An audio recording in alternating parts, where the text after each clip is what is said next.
Hello, everyone, and welcome to a new episode of Midweek Metagame.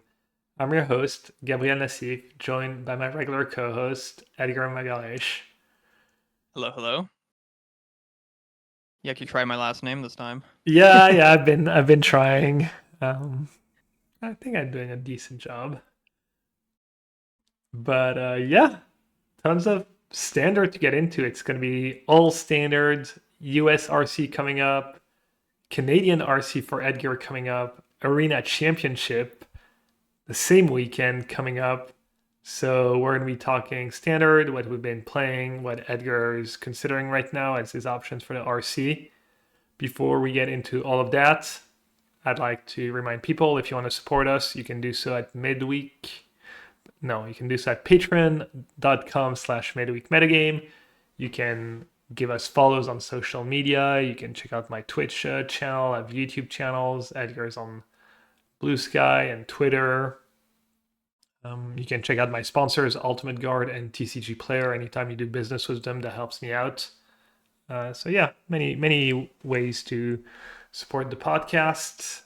But yeah, another week. There was a RC in South America.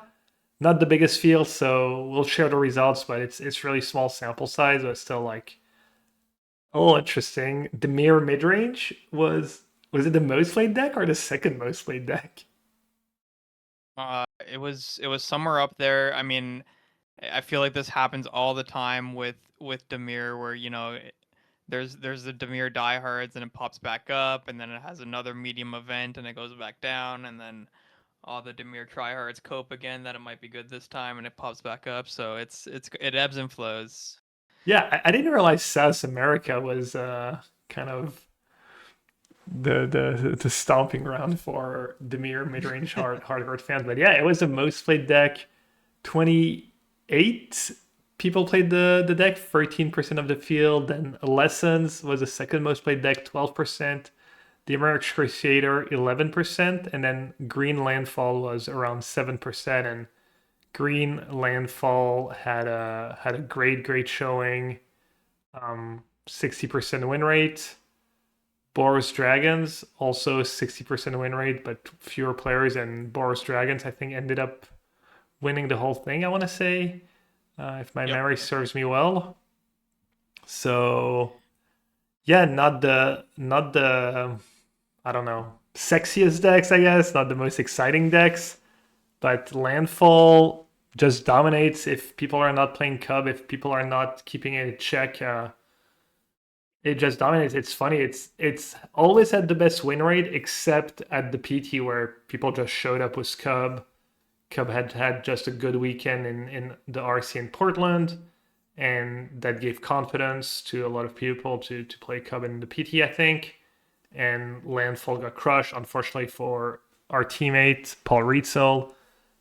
He was, a little too late or a little, in A little too advance. early. Yeah, a little too early. The wrong place, wrong time. At the exact moment in time he shouldn't have been playing the deck. Yeah, and that's kind of a guessing game for the US RC and your RC this weekend. So we're going to see where your head's at. And we also have the Arena Championship this weekend. We do have the metagame breakdown for that one as well. And this time it is Mono Green Landfall that is going to be the most played deck. It's 22% of the field for Mono Green Landfall, 18% for Lesson, 12% for Simic Rhythm. So the kind of if Green Landfall is paper, Simic Rhythm is scissors. The counter to it, and then you've got some Demir Demons, 7%, and a bunch of Elementals deck, all control. There's 3 poor souls who registered Demir Control. I wish them all the best, but Green Landfall and Is It Lessons being the two most played decks does not bode well for them. Yeah, So it's certainly an uphill battle for the Demir control decks. Yeah, something interesting we can see from this arena champ breakdown is that you know we saw Simic Cub kind of fall off the face of the earth after the Pro Tour went from 40% to basically zero. Like it on Moto and Arena, you basically barely play against it. It's like 2% of the Moto meta game. It was 2% of the South American RC, but then we see a little bit of a resurgence here for the Arena Championship, back up to 12%. Definitely there to prey on the landfall strategies and maybe, catch the lessons decks with a little bit less hate for them, fewer pyroclasm, stuff like that.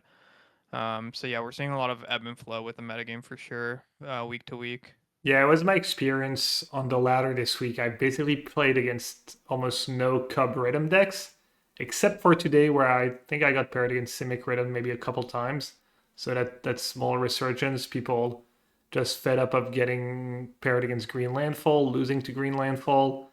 That was somewhat the story of my week too, trying different decks, trying the non top tier decks, and the Green Landfall matchup is just so tough. If I mean, it's so hard to react to, so you basically need to goldfish faster, and that's why the Cub Rhythm deck is so good against it, because it just goldfish faster and goes over the top.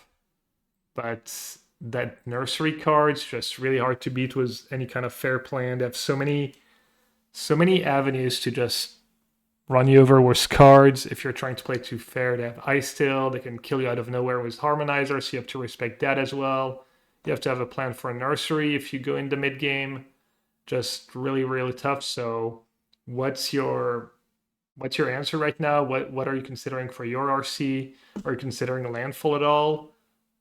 Yeah, why don't you just share a bit of what you're thinking right now, where you're at? Yeah, I mean it's kind of really hard to argue with the landfall results the past couple weeks, right? It's kind of been it's been a known player. It's been doing well. It's been in the high 50s win rate, low 60s, stuff like that, and it's shown a lot of resilience too and flexibility with how you can build the deck. But I tried the deck a little bit. I thought it was okay. It wasn't like super my style, but definitely something I could figure out. But I was a little bit worried about like a cup resurgence or maybe people just still playing it. I hadn't fully realized like how much it had fallen off the cup decks. Had I known that, maybe I would have played a little bit more with the landfall deck, but decided to just try some other stuff. Try to come up with a deck that could potentially beat both landfall and lessons, but that's a really high bar, I think, to try to beat both of those at the same time. They kind of attack in different ways and require different hate, but both have like super strong proactive plans that you also need to react to a little bit. So it's definitely a tough dance. And I know last week on the podcast we were talking about the Demir deck I was working on, which was kind of a more fair mid-range Demir deck. I think we both agree that the control deck we played at the PT is not viable with people playing lessons again and with landfall being around. So you kind of need to play to the board a little bit more. And I do like Spider-Man Deceit a lot, but that deck kind of felt a little bit too short at trying to beat both lessons and landfall. It's I could maybe make one of the matchups serviceable, but I couldn't find out a way to beat both of those decks at the same time. So eventually I kind of succumbed, and I've been kind of working on the Excruciator deck a little bit, and that's currently my front runner. I would say it's it's got those control elements, but it has a way to kind of close the game against both lessons and landfall, which I like a lot. Um, you know, the Excruciator is not a super powerful card in many matchups, but against those two decks specifically, it gives you a way to beat them once they've created this overwhelming advantage that you normally wouldn't be able to beat. And I can't really think of another way to do that. So I've kind of gone towards the Excruciator camp, and I'm trying that. Yeah, I agree that the Doomsday Excruciator just uniquely positioned to beat these two decks, to kind of deny what they're trying to do. And if you're watching us on YouTube, you got Edgar's current decklist on the screen. If you're listening to us, I'm going to go through the list: 4 Hex, 2 Intimidation Tactics, 1 Spell Snare, 1 Essence Scatter, 3 Bitter Triumph, 1 Shoot the Sheriff, 4 Stock Up, 2 Winter Night Stories, 4 Kivera, Mind Bidden, 3 Deadly Cover-Ups, 1 Harvester, 4 Deceit, 3 Doomsday Excruciator, and 1 Meringue River Region. So compared to Christopher's Larson's list, you're basically cutting Avarice for more interactions and maybe a little more card advantage. Maybe how many stock ups did he have? So Chris had, I believe, 2 stock ups and 3 Winter Night stories at the PT, and then for the Arena Championship qualifier that he played the week after, I think he swapped those numbers. So 3 stock ups, 2 Winter Nights, so 5 total, 3-mana draw spells plus the 3 Avarice. And like you said, my list currently does not have any copies of Avarice, which is certainly, the most controversial part of the deck list, I would say. I haven't really seen anyone else do that, but I kind of, yeah, put those on the wayside. I'm playing a little bit more card advantage, additional copies of stock up, the Meringue River region, and then some counter spells, more interaction in the early game as well. Yeah, talk to me about intimidation tactics. That one's been my punching ball past few days. I've been making fun of that card and calling it You don't unplayable, like it? basically. Yeah, I don't know. I was kind of reinforcing my belief today. I had my opponent break twice with tactics in the mirror match. Obviously, a little unlucky, but I've played that card a bit. I don't love it. Played against me. I just rather play a Doomblade, I feel. Honestly, I could totally get behind that. It's a card that, so I'm playing some stack based interaction with the spell snare and the essence scatter. That's something that you don't really see in these decks. The reason I wanted to do that is I felt the deck was a little bit too one dimensional with only relying on discard spells and draw spells. Kind of let your opponent play in specific ways to take advantage of the fact that you can't really counter them on the stack or during your turn, stuff like that. So I could see moving even further away from that. The biggest tension though is the mana base, right? The unfortunate part of playing Doomsday Excruciator is that you have to make a lot of concessions in deck building. The mana is pretty shaky to get enough blue sources in the deck already. So playing, more counters can be pretty tough. You can't really play any double blue spells like Washi Tong or 3 Steps Ahead. So you could play more Doom Blades. It's just maybe that's a little bit too much of that stuff. I'm not sure. One card I was trying was the Soulstone. Um, it's a card that Kunio had been testing a bunch in like his slower controlish decks for the PT, and I think that that could be good in this deck. I was thinking about playing one copy of that. Just bridging the gap to Deadly Cover Up. Ramping to Doomsday Excruciator can both come up in matchups where you need to be fast. So that's a card that I could see cutting the tactics for. I could definitely get on board cutting those cards. I'm not attached to them.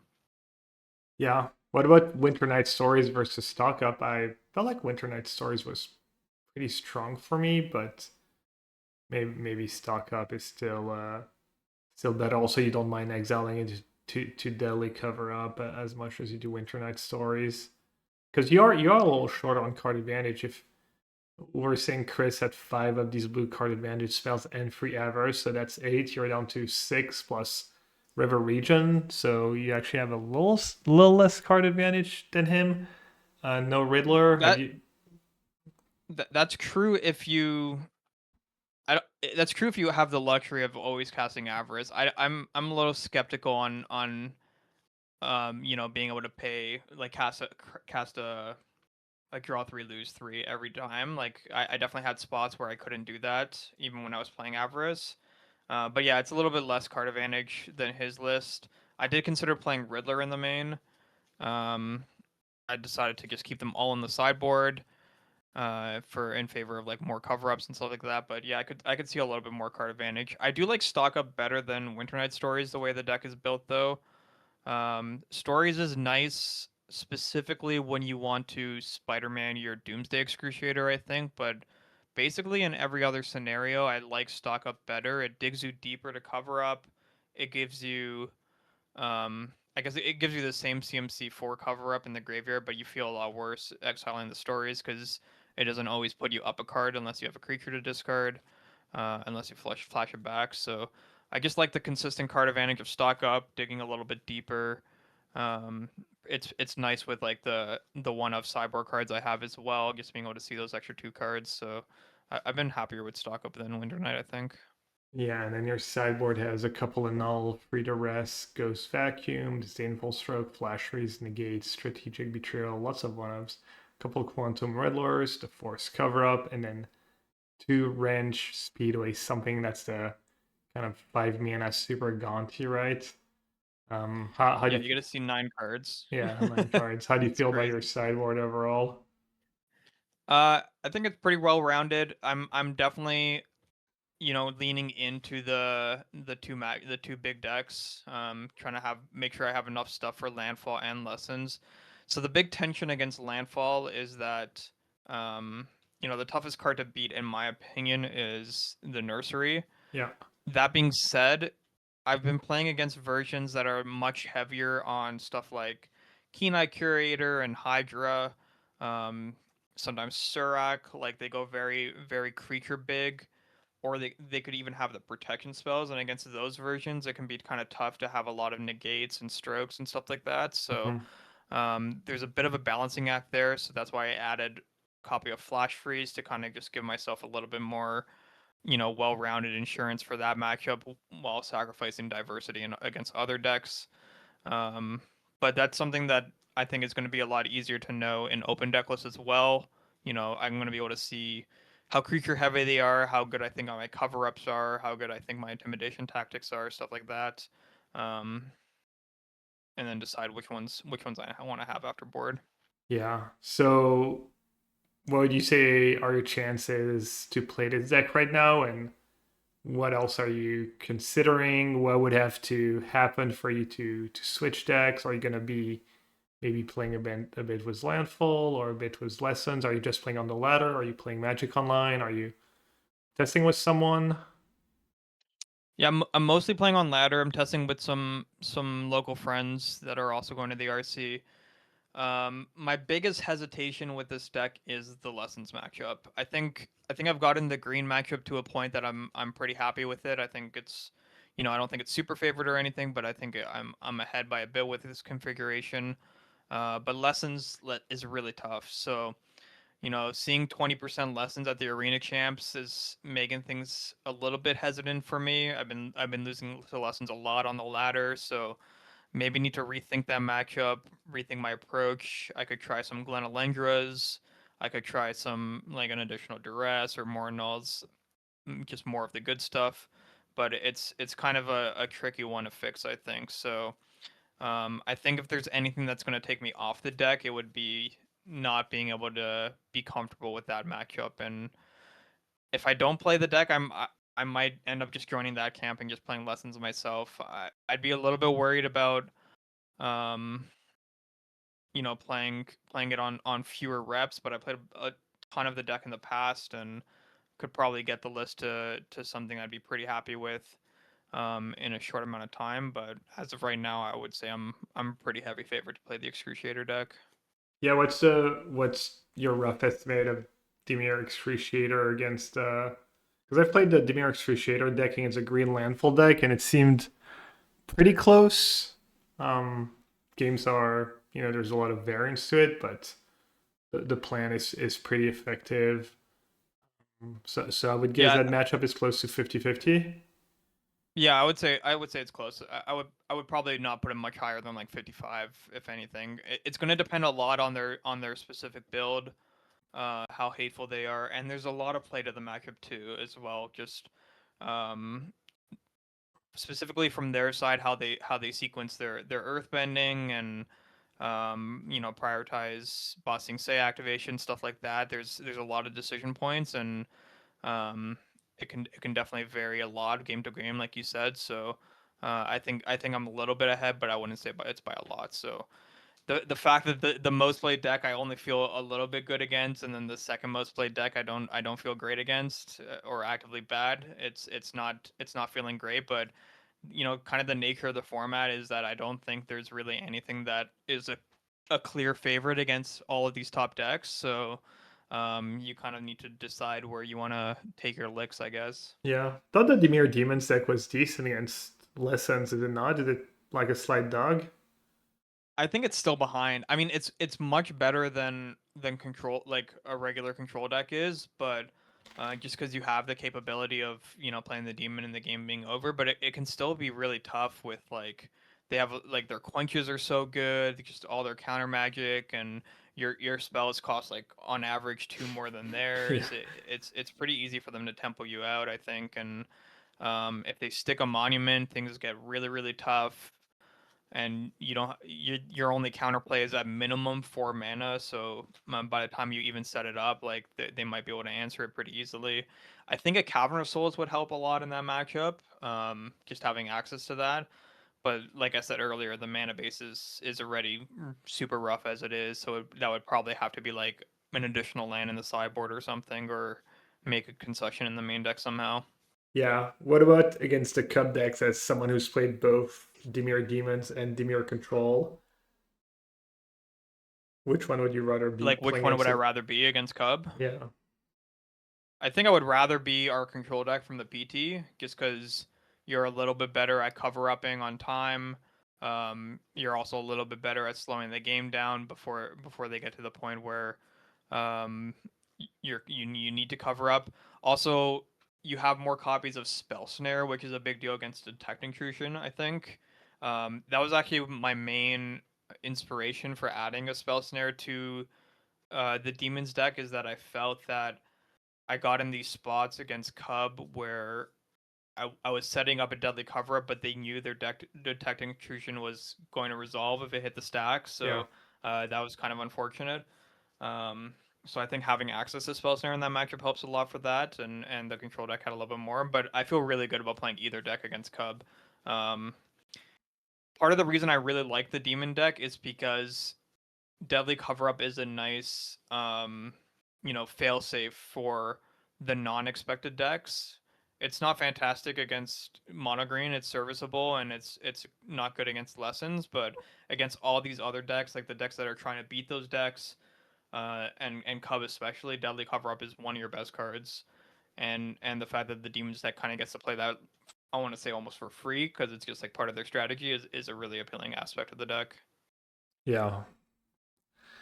Yeah, it's been a while since we had the format of so rock paper scissoration. Feels like if you're not playing the green landfall deck or something, you kind of have to hope that the Cub decks keep landfall in check and um or have it, it's kind of like, yeah, you have to respect the green landfall deck. I was playing all week. I was trying stuff like blue-eyed control. I tried Azorius tempo. I tried a bunch of random brews too, mid-range brews, a lot of mid-range stuff, and I was playing against Green Landfall a lot, and it was tough. I was also Aided Lessons, just such a good deck. You can have your sideboard plans. You can have 10 sideboard cards and have almost every card be annoying for them. If you miss a beat, you just lose. If you let them pop off, you just Yeah, lose. And very. then they have Yeah. the combination of Riddler, Rawl, plus the artifact and enchantments. It's just so hard to have an answer to everything, like the right, especially if you're playing counter spells. There's not one counter or even two counters that kind of takes care of everything. Definitely missing a card like Mystical Dispute that can counter a Riddler or counter their counters, counter Wisdom. The Riddler is kind of been the tough one for me whenever I'm sideboarding was a blue black deck or a blue red deck. I was playing Jeskai Oculus today. It's like you don't really want to leave Essence Scatter. You don't want too many cards like Get Lost. You kind of want to have shock and not technique, but you need to leave some techniques in. And I feel like I lose to Riddler a lot, even though they only have one or two. I lost to Riddler at the PT. Uh, yeah, Lessons just pretty well rounded. And as much as I'm not a big fan of Rawl when I've played it, it has been like fairly effective against me. Yeah, and it's funny you say that because I think Riddler numbers are kind of low right now. I think most people are playing a ton of copies of Ral, and few copies of Riddler. So maybe that's a something I should hedge towards for my counterspell suite. But yeah, it's tough because even if they just have like 1 or 2 copies of Riddler, like you said, it's they're gonna be able to find it with such consistency that it's gonna be a nightmare for you during the game. Yeah, two Riddler, two Raleigh stock. I haven't played a ton of lessons recently, but I don't love the look of these sideboards. I feel like they're a little too high on non-lessons cards. I see a list with free Seers and no Era's Demonstration, and maybe you just need exactly Seer against Green Landfall. But my experience playing lessons is that you need a really, really good reason to put a non-lesson interactive spells in your sideboard for the counters. You know how many games you'll lose because you drew your reactive sideboard card and all you needed was a lesson to discard to Grand and turn on your wisdom, etc. So maybe I'm wrong, but I haven't loved the look of these lists. I don't know if you have thoughts about that, if you agree, if you disagree. I think it depends on the build of lessons. Like I think some of these talentless builds can afford to play more interaction that aren't lessons. Um, just because they're trying to play like a bit of a longer game, and it's going to be a little bit easier for them to set up their graveyard at a point where they're going to need it. But for the most part, I agree with you. I think that there's like specific cards that I basically try to never play in lessons because I think the lesson equivalent is just enough of an upside. Stuff like Spell Pierce is a card that I've kind of always hated in lessons because I would almost rather always have a Quench than a Spell Pierce, stuff like that. But I think that stuff when it comes to Seer, maybe Seer is just too strong against both Harmonizer and Kaido that you would need that over an Iros. Um, so Yeah. maybe that one's okay. I think. Yeah, I was looking at Misplaced Dangers most recently. He came second in a standard challenge, and he was playing the basically our Worlds deck, just four Storm Chaser Stowns, four Boomerang basics in the main, two Quench, just straightforward. And then his sideboard has Free Annul, a spell, Free Annul, two Spell Snare, two Disdainful Stroke, two Pyroclast, two Seer, two Launchicon, free steps at Sorper Orb. Um, I just I mean, I guess very specific matchups you maybe need them. Like Pyroclast, for instance, has always been kind of bad for me against Green Landfall. A lot of the time, I just wish it was Eros, but against the Cub deck specifically, you might need it. But that card's been it's been kind of awkward for me. Same thing, playing Seer over Eros Demonstration. I feel is kind of sketch in theory, but it's always the same things that like are people copying each other's list or is that actually the what you're supposed to do. um, Right. so yeah, tough one. One of my favorite cards is Price of Freedom, so my theory is that you should maybe just have four of that and less of the reactive non-lesson spells, and then on the up chance you get paired against one of these 0-1 basic decks. You just have kind of that A plus card that A little bit of also free roll equity. yeah works nicely was Washi Tong, but I'm not sure these 0-1 basic decks are very popular these days. If you look at the standard metagame from the Arena Championship, um, there's not much in the top decks, and it's also a big deal that I guess people are back on the Simic version of Rhythm and not the four-color version because the four-color version only has one basics. There's a bit of these Cavern of Souls elemental decks. They usually only have one basic. Another big one that completely fell off and for good reason was Sultai Reanimator. That was a deck that I got a bunch of not free wins, but easier wins at the PT because I got paired against people with zero basics a couple times. That was nice, but these decks are kind of gotten banned. Air Bending was another one, but it's only two-player playing it at Arena Championship, 1.6% of the field. So maybe it's not the time for Price of Freedom. I think the first copy or two can be nice in the mirror, just artifact removal. Um, Yeah, and I actually played against Jean Emmanuel on ladder a couple times, and I don't know if he's going to his RC or anything. I don't know if I'm Probably, spilling some yeah. secrets here, but he actually after board against me when we played, he had Washi Tong Price of Freedom in his lessons deck as well. Um, so I think he would probably agree with you. It seems good to me as well. I just like Washi Tongue a lot right now in the format. That's a card I wish I could play in my Excruciator deck. It's a card that maybe I will try to play. I don't know. It's kind of crazy too. I think it kind of goes against everything I stand for in terms of building mana bases, but um, the card is just so powerful right now. It's kind of uniquely powerful against the landfall deck, if you can cast it early enough, and just getting that extra value from a card that you already want to play, like Price of Freedom, is incredible. Yeah, if you value ladder results at all, I that was my one successful brew. I think maybe I talked about it last week, and I went 9-1 in matches. Was the blue red Washi Tong deck. So the deck's lesson based. I'm playing 4 Grands for Washi Tong. I don't have any sweepers. I'm playing 4 of the lessons, the shock one, the wisdom, couple quench, 4 technique, 4 price of freedom main deck, 4 demolition field, and I even went with magmatic hellkite, the 4/5 dragon that does a bit of the same. That one's nice because it forces a search, 4 attachments, and then for my non lesson spells, I have a couple free steps ahead, 1 get out, and I think that's about it. The reason is that I'm pretty good at slowing things down and taking over in the mid game, but there's a bunch of these decks that have these haymakers, right? Demir Excruciator, the demon stuff can be scary. You've got the green deck. Even though if you can take over, they can still nursery, make a bunch of free fours. That card can be hard to beat. So it's felt good to have a few hard counters.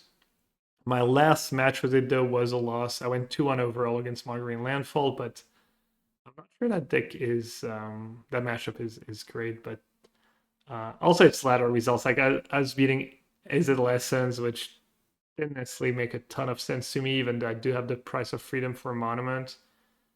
So maybe I should play the deck some more. Maybe I'm not giving it enough credit, but that was my one successful brew. And then another cool deck I played was a version of Sacrifice, Black Green Sacrifice. Um, I was able to go 8 and 3. That one's really fun, really cool if you're looking for a mid-range deck. It's based around Obsessive Pursuit, which is the black and one enchantment that gives you a bunch of clues. Um, I guess I'll read it out. I hate reading out cards. I feel like it's kind of tough when you're listening to really uh, understand what's going on. But it's basically a card advantage engine, and when you sack 3 permanents or more, you can put counters on your attacking creature, give it lifelink. Um, Basically, whenever you attack, one of your creatures gets X +1/+1 counters, where X is the amount of permanents you've sacked this turn. So it's going to be the clues. I'm playing Sentinels, so I've mapped, and then one kind of nice addition that I didn't have at first was Fable Passage, just the fetch land, because it lets you trigger the lifelink on turn 4. You just go sack a clue, sack the passage, and that's your free permanent. So, yeah, I'm playing Cub, Gene Pollinator, and Elf, some removal, and then my engines are the 4 pursuits. I have free Sephiroth, Fable Soldier, which is pretty solid in that deck. I have Sentinels of the Nameless City, and you can play some Ouroboros. One card I had in my main deck, I saw you had 1 copy in your sideboard, and I've been impressed with that card, is Ghost Vacuum. I had it in my sideboard, and it was kind of soloing the Demir Demons deck, honestly. Just kind of stopped so much of what they're doing, and kind of a win condition. They can get rid of it with the seed, but it's not trivial. It's obviously decent-ish in the lessons matchup. It can slow down the ice still draws. So I was just playing 2 in the main deck. Maybe that's a little too much, but yeah, basically I started with Lantern. I was like, okay, Lantern's a better main deck card. It cycles. It's also sacrifices to combo with my pursuit. And then I was just like bringing Ghost Vacuum in every matchup, and That card was just strong for me. So yeah, Yeah, that's I also started with a Soul Guide Lantern and eventually made it a vacuum because of the mirror, like you said. I think it's super strong in the Demon Mirror. When the games goes super late, you can slow down their Spider-Mans, and then late game it's a really big threat with all the Riddlers and Black Cats and stuff like that that you can stick under there. So I definitely like the card a lot. yeah, it's also really nice in that deck because your creatures are decent at that it's like Sephiroth is a really good one to bring back the Sentinels as they come into play. So kind of yeah, legit win condition in the late game too if they don't deal with it. So I guess that was my two kind of successful brews. As I said, I tried blue white control. I don't think there's a way to build that deck to beat green landfall. In theory, you have stuff like Ultima to get the landfall, the earthbended lands, they don't get it back. You have sweepers, but it just goes too fast. Like even when you draw really well, it's just so tough to take over. And as much as I hate to say it, I think if you want to play a control deck right now, I think it has to maybe be exactly Jeskai because of Jeskai Rev. And that's the only card that lets you overpower what other people are trying to do. Is just nice win condition. And um yeah, I don't think Jeskai Control Or is anything Excruciator, right? special, but sorry. Or Excruciator. Like you need a way to Sure. go over the Yeah. top of rather than just a regular control deck. Yeah, I guess I was talking about kind of quote unquote The like blue white. normal control decks and Right. not like Demir Demons. But yeah, Demir Demons, Jeskai Revelation, Excruciator, yeah, you kind of need um something like that.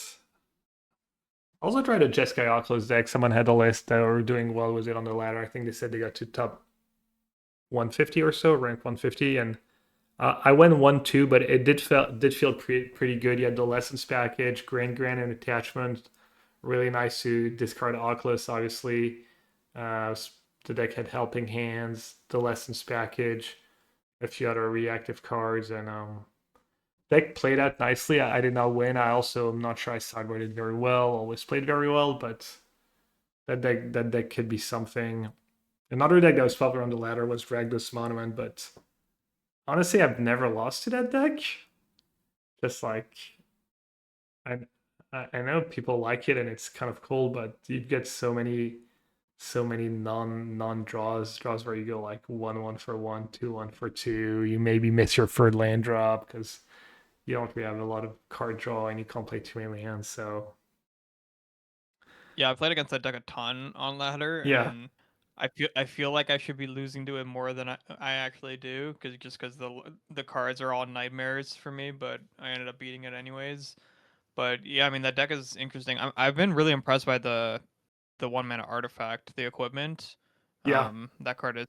I thought that card looked pretty bad when I first had it cast against me, but it's been impressive when I've seen it do its thing. yeah. No, that card's super strong, and that deck enables everything it can enable, even like turn two Phoenix, bring back a Phoenix. Uh, yeah, it was fun too. I also helped Kenny Yaglensky test for the Arena Championship. That's Yegi Bombs for people who used to watch maybe his stream. He was streaming a bit during COVID. Um, he qualified playing mono red and standard, and it was cool. It was fun to test on stream, just targeted testing, play against a good player, play the top matchups. Um, but yeah, it was couldn't figure out anything really, and he decided to go with a Cavern of Souls elemental version. These elemental versions was Vibrance, Thunderflock, etc. So probably not a bad meta for him. Green Landfall and Cub. His what you target was Thunderflock. I think you've got decent game against Izzet Lessons. How's Demir Demons against these 4 or 5 color elemental stack? Been doing decently against them. I think they're pretty weak to cover up in general. Yeah. Um, the biggest thing I've noticed is the importance of hitting vibrance. It just kind of changes the way that you get to play the rest of the game when you know they can kind of like cheese you out with a burn combo with roaming throne and vibrance. So um, it's been a little bit tougher than I think it was when we had access to a ton of demolition fields, just because I can't really reliably use stuff like disdainful stroke or essence scatter to kind of swing the tempo. But I've still been doing decently enough against them, I think. Yeah. So um curious to see how he does. We have a couple teammates. We have Seth who qualified, right? And I think Matt Wright's the other one. Um Yep, both of them qualified. yeah. I'm not sure what either of them are playing. I don't know if I you know know. what Seth is playing. I'm not going to share it on the podcast because I'm not Okay. sure he's okay with that. Matt, I'm not too sure, but yeah. What about S for Pixie? Because you guys still did solid at the PT, and I guess the Green Landfall matchup's kind of really bad, right, for S for Pixie. Yeah, really bad. And that deck preyed on Cub mostly, right? Like I think it was even more polarized than the control deck was in terms of, how much you wanted to play against Cub rather than some of the other stuff. Um, with maybe the exception being lessons, but yeah, I think with so much less Cub and it kind of just didn't end up working out. I think I haven't tried it since the PT, but I didn't really feel compelled to. Yeah, standard is really tough to crack because we have not a ton of data. You can't even really use the pre PT and pre Lorwyn data because you've got Demir demons, you've got a kind of a bunch of new decks and new builds, and the the format was pretty diverse at the PT too. So you don't even have that many matches for a deck like Demir demons. Only had one really small RC in South America. Uh, so Yeah, which is almost no data too. Yeah, I y- mean it's changing so quickly that it feels like the data is becoming irrelevant really quickly as well. Like we can't even the builds of the decks are so different that even for the decks that existed during both tournaments that you can't even reliably say that the entire matchup spread is going to be the same either. So it's tough. It's like yeah, there's very little information. It kind of feels like playing standard like I want to say like 10 years ago or something, like back when there's way less moto data and like the cards were maybe less powerful, so the matchups were more or there was a less clear good decks and stuff like that. Like it feels like that there's a lot of good options right now, and you kind of need to pick your lane, decide what you want to beat that week, maybe sacrifice a matchup or two. Like something I didn't mention earlier is that I kind of intentionally build my deck to be almost 0% against Reanimator because I'm kind of just hoping that, for the third week in a row, the Reanimator deck had a 20 something percent win rate or a low 30% win rate. I'm kind of hoping that people finally decided not to show up with that deck, and I'm going to have a tough time beating it if I do play against it. okay, you can't. You're not like somewhat inherently decent against it because you have Kivaro and some discard and some card advantage and cover up. I don't think so. No, I don't think it's enough. Like their Cavaros are way better than yours. They have a ton more access to deceit than you do because of Overlord. Um, I have very little graveyard hate, so even if they reanimate their board, it's kind of easy for them to shred my hand the turn they do that, so that I have to top deck a deadly cover up that turn, or else I just die instantly. So I think the matchup is pretty tough. I think you're pretty safe. If the RC in South America I has hope any so. indication, it was like 2.5% of the field and they had a whopping 34.5% win rate. So Right. it's probably going to be even less than that. Hopefully. Yeah, I'm kind of happy I don't have to pick a deck for this weekend. Well, I'm going to have to for life on the line, but that does definitely not make me want to plan a trip to my own RC. I said I might go if I feel really good about a standard deck and I feel like I have a decent edge, but right now I would yeah, right now I'm definitely not planning on going. Yeah, what if I shoot you a message like Thursday night being like, "Oh, I figured it out. I added 3 Washi Tongs to my Excruciator deck, and that cracked the code. Well, Just don't look at the mana base. my RC is not this weekend because I've got a few weeks, so Oh, okay. I thought it was the same weekend. yeah. Maybe I'll keep playing that blue red. Maybe I just need to play that blue red Washi Tong deck a little more and tune it. And I can't imagine it's great. I really don't want to like base my like the ladder results are just somewhat meaningless, especially when you're still at diamond or not mythic. But Right. even at mythic, I'm not too sure uh, how Well, relevant it can be. I think going as extreme as you did with that list is almost certainly not correct, but I think the, kind of the thesis of the archetype can make some sense, and like I said earlier, like maybe doing something closer to what JED's doing, and just building a normal lessons deck, but having access to that combination of cards after board is just Yeah. strong enough against enough of the field. Yeah, that is one of my original thoughts when we were testing for the PT was to have it as a sideboard plan. One thing I keep noticing too is that as much as Demolition Field is nice with Washi Tong, I feel like it like screws you over almost more than it helps you in that deck, and Baits you. it should be like more islands, you know. So maybe You that's go for that juicy activation when you could just like cast 2 spells instead, and you fall behind, and yeah. Yeah, I had the experience in Modern 2 when I was playing Mono Blue Washi Tong. I was all blue sources except for the fourth field of runes, and even the fourth field of runes felt like too much sometimes. So there's definitely a little tuning to do there. Um, but yeah, if you're hoping for miracles for like us showing you the way this week, I like what you have with that blue black deck, but it's yeah.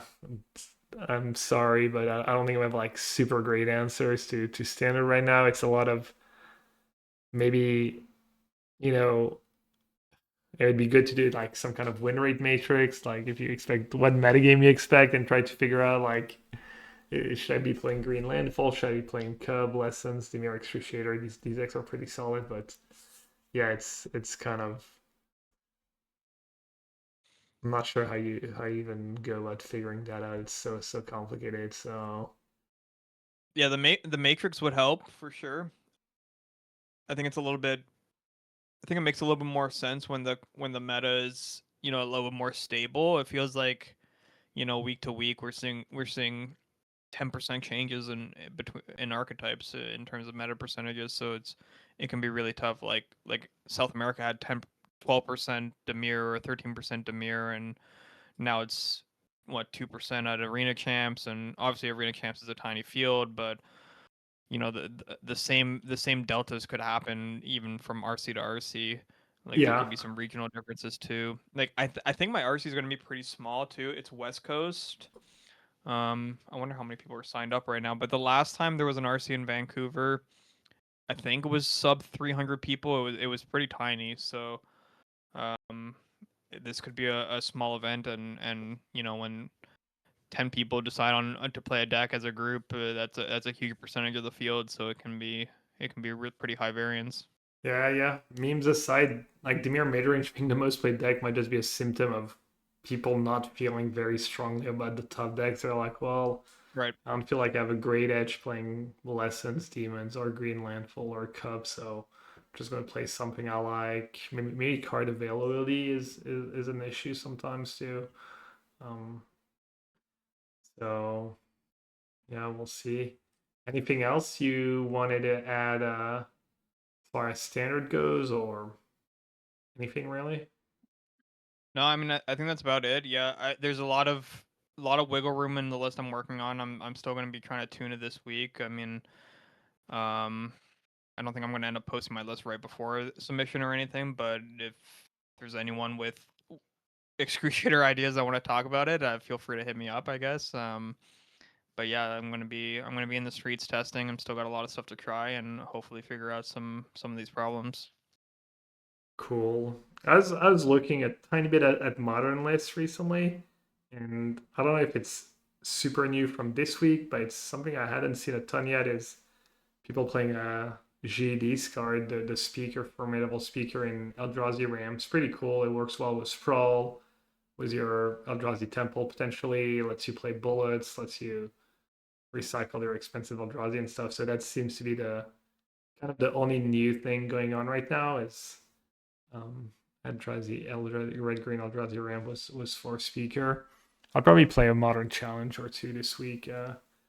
Was my trusty Washi Tong deck, but yeah, Did you end up playing the showcase? It was a showcase last week, right? No, it was Legacy, which I didn't even bother with, and then on Saturday was I just didn't play. I was just hanging out with family and friends all day. So Right.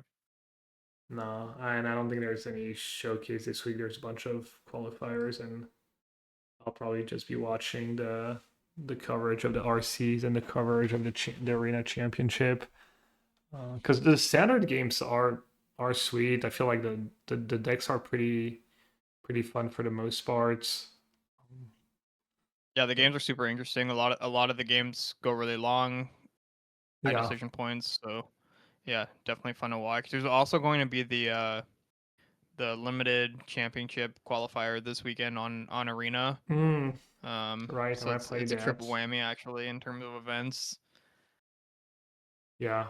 Yeah. It's kind of tough if you're qualified for that championship. You probably can't play your RC. You probably have to prioritize the championship, obviously. But yeah, I think it's time to put our life on the line. For those Let's of do you it. who are new, it's a theoretical tournament. If you win, you live. If you lose, you die. And Edgar and I have to bring a deck for each of the formats we've talked about. So it's going to be standard. Edgar, I guess I'll let you go first, even though there's probably not a big surprise. No, it's gonna be obvious. Yeah, life on the line this week. I am trusting in the Excruciator. I'm hoping it's gonna be good. I'm hoping I don't end up audibling. I think I'm gonna feel pretty bad this weekend if I do end up audibling to something. But yeah, I'm gonna trust in the demon. Hopefully he gives me some good 6 card piles. I've had to YOLO some demons in my testing and just hope that there's something in the pile for me. It's worked out a couple times, so gonna trust the process and hopefully he gives me the results. Yeah, I'm going to just do what any sensible person would do and trust my boy Washi Tong in my 10 match sample on the ladder. So I'm gonna play blue red land Washi Tong land destruction, and hope I get paired against all the people who have no basics in their deck. All 10 of them. Yeah. Well, if you made it this far, as always, thank you so much for listening. Edgar, where can people, find you online? Maybe, if someone's playing in their RC and want to exchange ideas, what where can they slide into the DMs? Yeah, you can find me on Twitter or X rather, at EdgarMTG, Blue Sky as well, although I don't go on there too often. I've been trying to. And then you can also message me on Discord if you want at EdgarMTG as well. Sweet. We also added midweek metagame channel to my Discord channel. Perfect. If you're on YouTube, the link will be in the description. You can also just tune into my stream, twitch.tv/yellowhead. I stream most days. Come if you have any questions, I'm always happy to answer and discuss stuff. If you have questions specifically to the podcast, obviously you can leave them on YouTube. I try to check once or twice after the app and answer. So yeah, as always, thank you so much for listening. Hope you all have a great rest of your week. If you're playing a big turn this weekend or an RCQ or anything, really good luck. And we'll be back next week. Hopefully, Edgar will have some good stories and some winning stories for us. Hopefully some good results. Yeah. Yeah. Take care, everyone, and we'll see you next time. Thanks, everyone.